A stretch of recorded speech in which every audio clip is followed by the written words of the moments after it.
May ulam ba sa inyo na pangpulutan dito? Paumanhin na lang siya, manok na prinito. Tas sasabayan pa ng lahat, may sitogen para mag-shot sa pagbabad natin dito kahit malangaw. Sa pagpikit may nakita akong babaeng maganda, sa pagmulat ko ay bading na pala. Yo, nagdi-drink tayo kanina, bakit di ka na bumalik? Nakahiga na siya doon sa may sahig. Nagdi-drink tayo kanina, bakit di ka na bumalik? Nawala nang bigla yung tanga. Uubusin ko lahat to.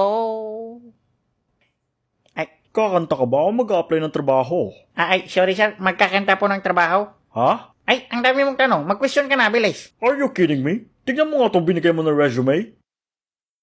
Oh, bakit? Anong credentials ang pagbabasehan para tanggapin ka namin? Oh, friendly ako. Hindi yun sapat. Need namin makakita na experience at mga industry kung saan ka nagtrabaho. Ang ekstrikto nyo naman. Takbo na lang ata ako ng senador, mas madali pa. Bakit? Gusto mo maging politician? Trinay ko dati kasi kumampi ako sa kalaban eh. Salamat po. Basta isa-isa lang, iboto niyo ang kapitan, ha? Okay, pre. Teka. Hindi ba kalaban kita sa eleksyon? Anong ginagawa mo dito? Huwag kang mag-alala, hindi ko sasabihin sa kanya. Tama na nga yung kalokohan. Kaya mo ba yung trabaho ipapagawa namin sa'yo? Trabaho? Oo, bamon, nakakapagod yan. Malamang, kaya ka nga nag-apply, di ba? Sir, nag-apply lang ako ng trabaho para magsweldo. Kailangan mo magtrabaho para sweldohan ka. Ano ba yung gagawin ko? Ikaw ang Ang hirap naman yan. Wala pa. Sorry. Ikaw ang magiging DJ sa radio station ko. DJ? Excuse me sir, alam kong medyo artistahin ako pero hindi ko kayang gayahin si Daniel Padilla.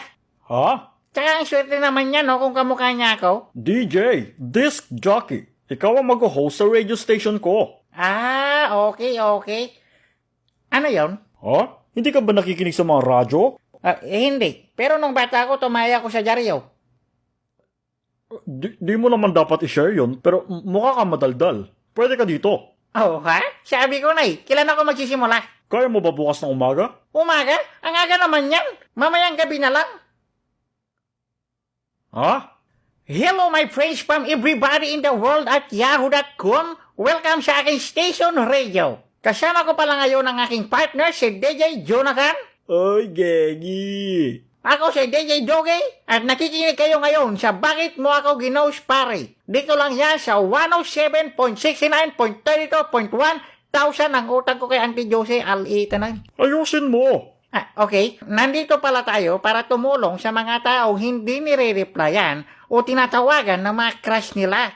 Anong masasabi mo doon, partner? Partner? Okay. At ang unang caller ngayong gabi ay isa daw puging businessman, humble na tao, at sobrang yaman na binata. Walang iba kundi si Mr. Joaquin Ngole. Yo, hello. Hello, Mr. Joaquin? Yeah, hello? Hello? Andiyan po ba kayo, Mr. Joaquin? Yes, I'm here, bro. Mukhang di ata tayo naririnig ni Mr. Joaquin Hello, I'm here, bro. Oh, wag kang sumigaw. Kanina pa kasi ako here but you can hear me, bro. Kahit na, sir. Maayos kami nakikipag-usap dito, Okay, my bad. di pa mag-sorry to, ugali, Yeah, sorry. Sorry ano? Sorry, DJ Doggy. Yan na, kasi. Tutulungan namin kayo, Gegi. Okay, so medyo mahina yung wifi ng partner ko. Balik tayo sa'yo, Mr. Joaquin. Joaquin? Your name very sounds family to me, ha? Why?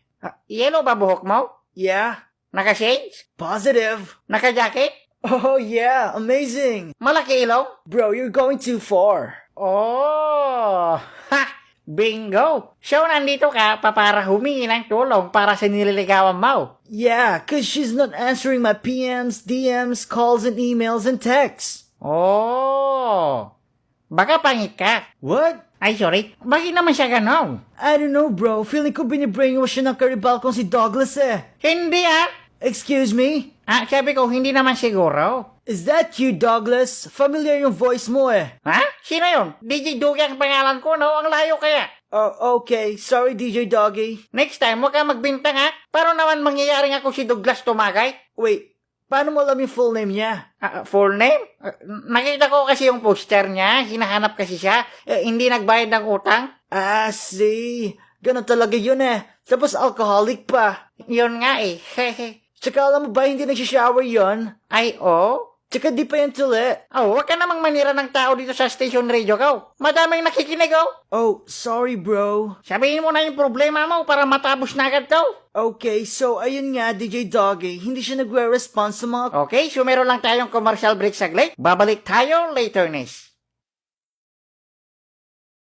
Siomay. Okay, so nagbabalik tayo. Ano na ulit yung problema mong hayop ka?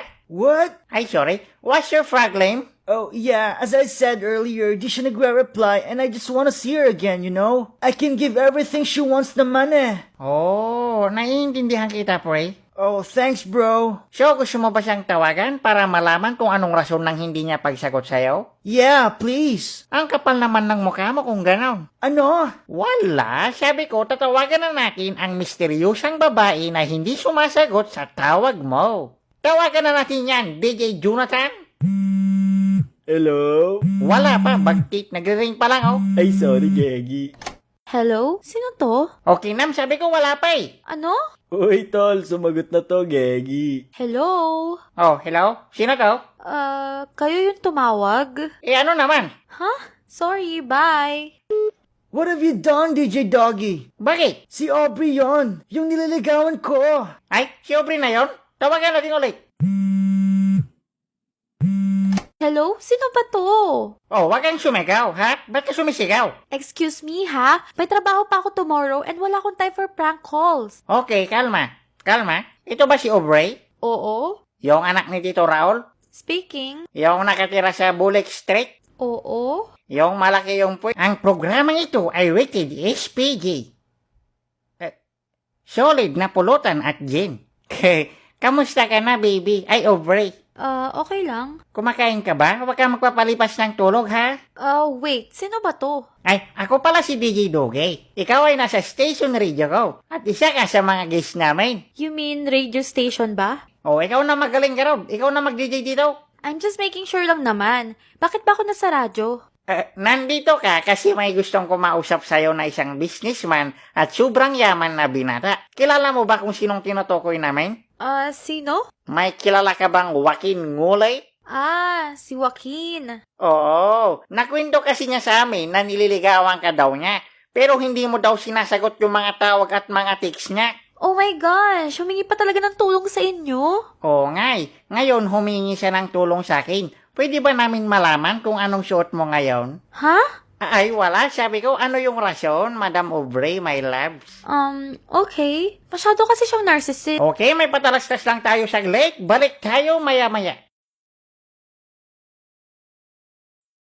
Blah! Ano na ulit yung sasabihin mo, baby? Ay, Aubrey? Yun nga, masyado kasi siya mapagmataas eh. Ha! Red flag! Tapos mahilig siya mangmaliit ng kapwa niya tao. Ay, nako, bad behavior. Tapos feeling niya makukuha niya lahat gamit ang pera. Ay, pangit na nga, pangit pa ugali. Wait, bro. I'm here para tulungan mo ako. Bakit mo ako sinisiraan kay Aubrey?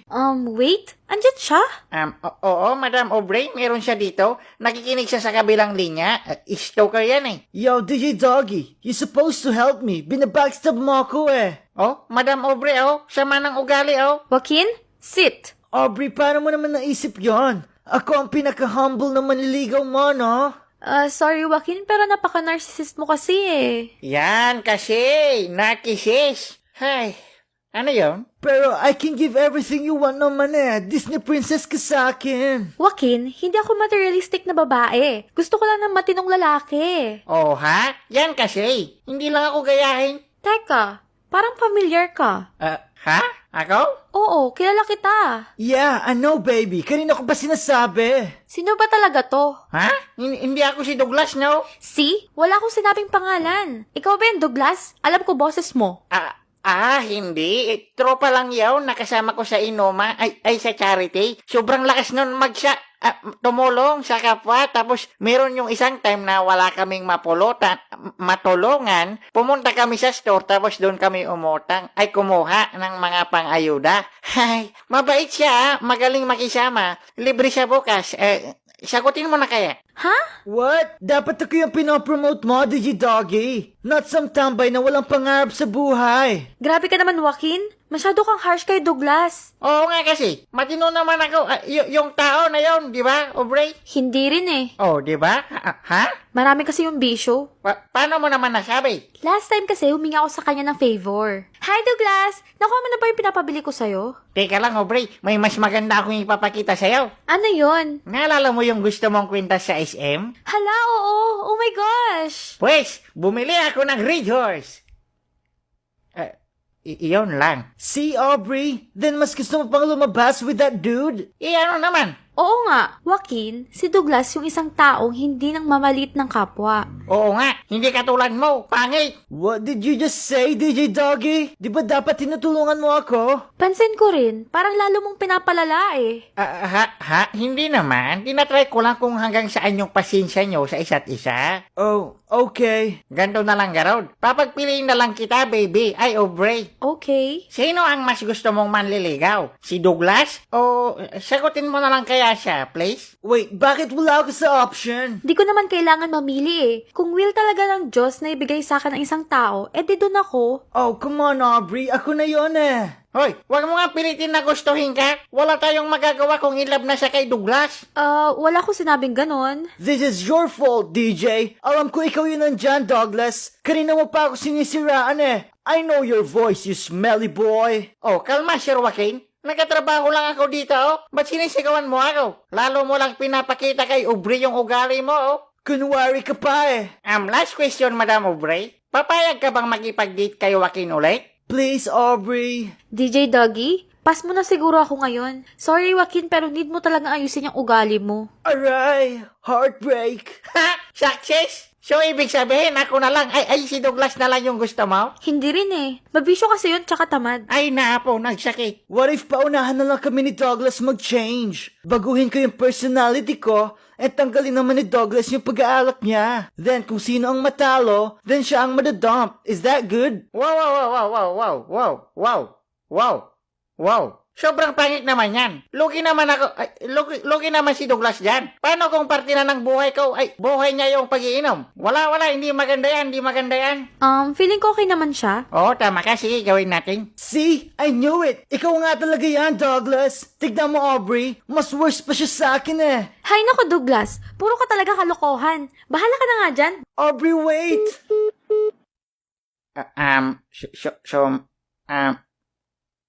Mga pre, doon na nagtatapos ang programa natin ngayon. Mr. Pangaw, Mr. Joaquin, nakatulong ba kami sa inyo? You're so getting fired.